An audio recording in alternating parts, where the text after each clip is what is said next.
Yep. Tamatha Paul. The average age in Wellington Central is 26 years old. That is how old I was when I was elected to represent this city. And since then, I feel that I have aged considerably in this mahi. However, I think that the average age of our city is going to increase significantly, not just because of lower birth rates, not just because life expectancies are getting longer for some, but because all of our young people in Wellington are going overseas.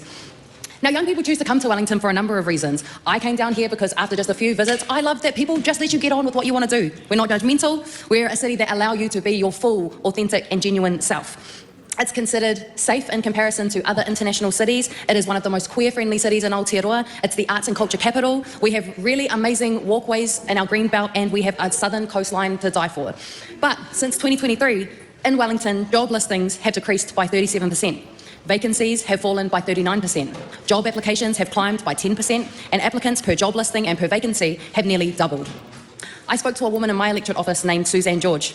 She had applied for over 400 jobs in Wellington in 13 months. She worked in the public sector for 12 years, and she is now on the job seeker benefit, still trying to find mahi.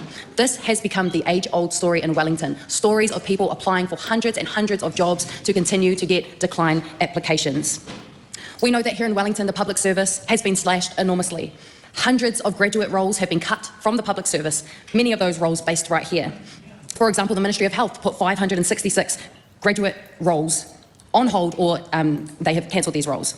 And I have to ask, when it comes to the public service and those jobs here in Wellington, why is the future the first thing we trade off for short-term gain?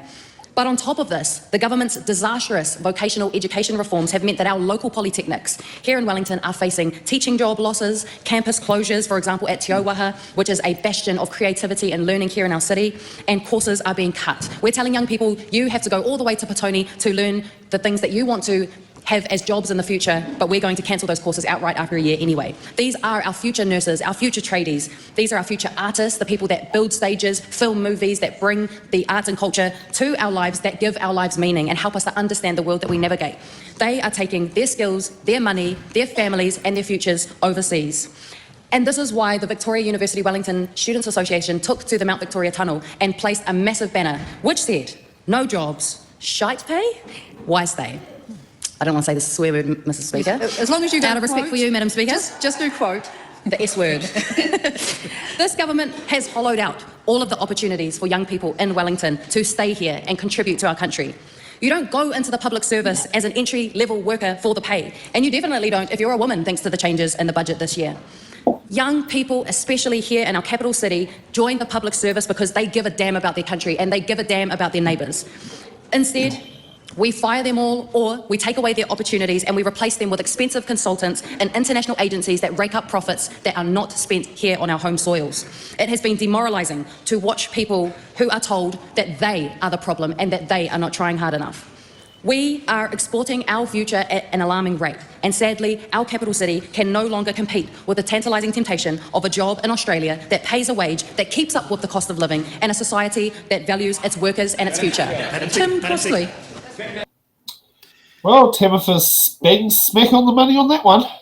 Okay, I was going to ask you, because I don't live in Wellington City, but yes, I should know more about Wellington City, but yeah, is she accurate with the numbers there about how many she is pretty accurate with and this is across the board, basically everything feels like it's running on fumes and people are just struggling to get by. I mean, I'm one who has noticed my business has been going through some rough spells. The month of July was not a particularly nice month financially for me.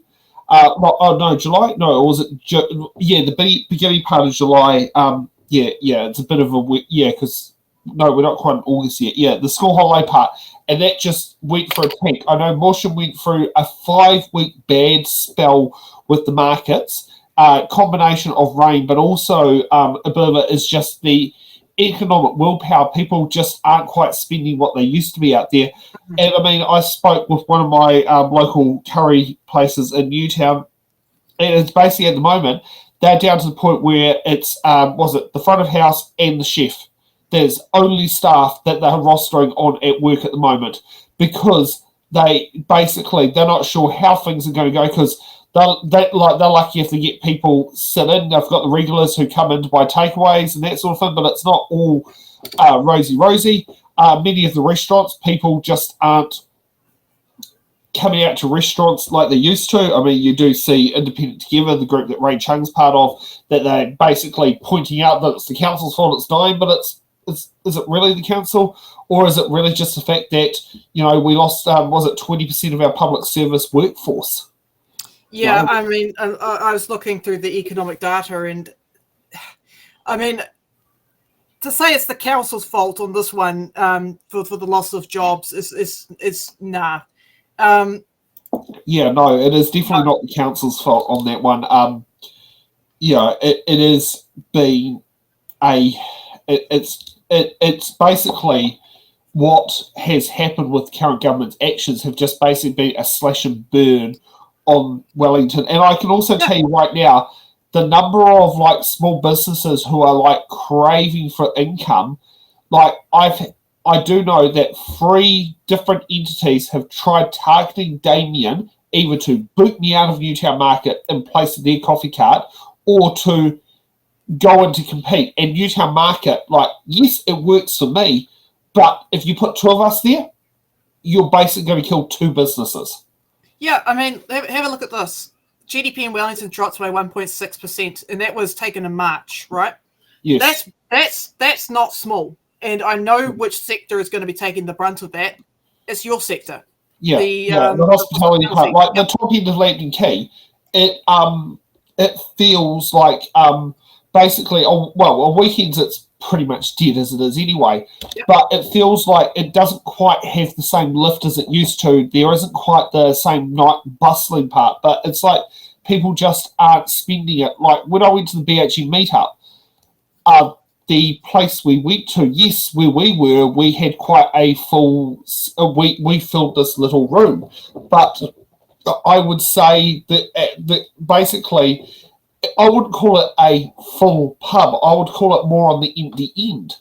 Mm-hmm. And it's just, things are just going very tight at the moment, and people are watching their pennies like crazy, regardless of what sector they're in, because they just don't know where their next dollar could be coming from or how quick they could be made redundant. Yeah, I mean, it's kind of interesting. Like when I was going over this before the show, I was looking at what Brad from Infometrics had to say. And he was saying that, an initial loss of 19,000 jobs in Wellington City, representing 11.6 decrease. But this is based on workplace. Clarified, this figure was based on workplace location of jobs, not residential location of workers. But if you got people going into work, right? If you're working in Wellington City, the likelihood of you wanting to move there so you're closer to your place of work is, it's going to be tied into that, and going to local restaurants and things like that, it's going to be tied into that. So, I mean, we're at the point now we've got a rental property glut, because I know Keith Powell mentioned now it's a little while back, it's a couple of weeks, and I think I mentioned it around the time.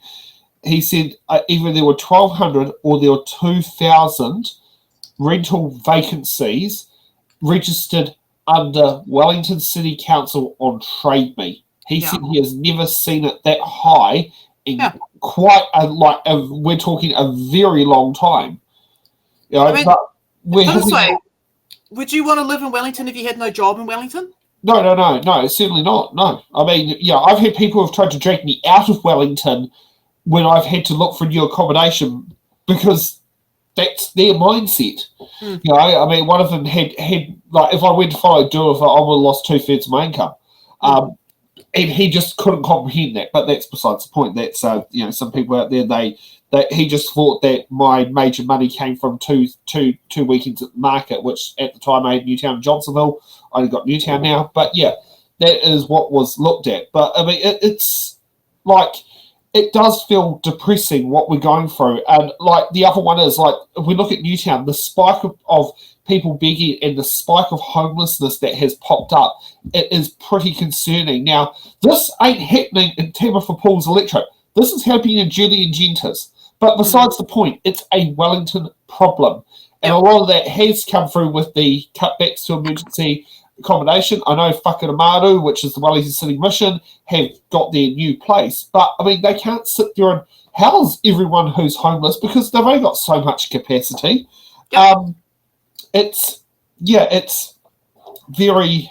I mean, you've got upsetting. national selling off Kāinga order homes and things like that. That once again, the pressure is put back onto the councils and the rates go up. Exactly, and I mean, like here's the thing: is the Arlington flats, which I'll just grab out the map of where it is because so yes, I still have my map on the board. So this was a Kāinga Ora project that was like very serious plan. So it was previously Wellington City Council owned it.